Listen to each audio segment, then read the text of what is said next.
Je suis très heureuse d'accueillir aujourd'hui dans le cadre de la saison France-Corée cette grande exposition sur Séoul qui rentre particulièrement dans le thème Renaissance que nous avons choisi pour cette saison de l'île 3000. Avec des artistes qui nous montrent à la fois l'appétit de consommation des habitants de Séoul, la force de l'urbanisme, la force du monde économique aujourd'hui.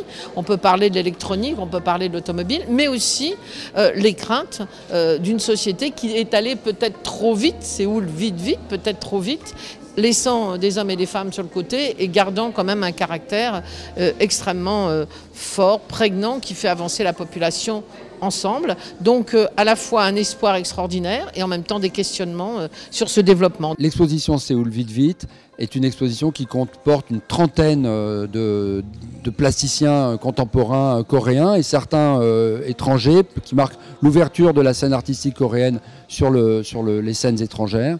Et cette exposition, elle s'envisage un peu comme une traversée de lieux. Ici, on est dans un appartement où des artistes, des designers revisitent finalement les traditions et la modernité de Corée.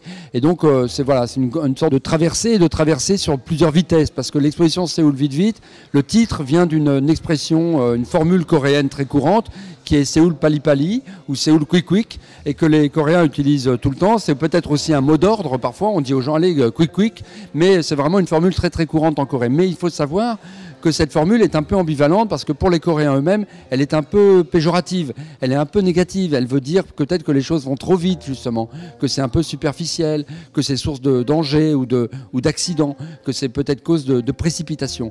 Et donc c'est une possibilité avec ce titre ambivalent d'interroger je dirais le miracle économique coréen, d'interroger le modèle en quelque sorte sociétal qu'a Corée et surtout de pointer, comme le font les artistes, de pointer les limites, les contradictions, la complexité en quelque sorte de cet engagement très fort d'hyper-industrialisation qu'a vécu la Corée depuis les années 70. Séoul, c'est une ville qui s'est métamorphosée considérablement depuis une vingtaine d'années et qui offre certainement aujourd'hui une des plus brillantes scènes contemporaines. Nous nous sommes inscrits dans cette année pour présenter Séoul comme une de nos villes Renaissance. On voit cette évolution, cette nécessité enfin d'arriver à une consommation que certains attendaient, mais aussi parfois à une surconsommation dont vous verrez ce qu'en pensent un certain nombre d'artistes.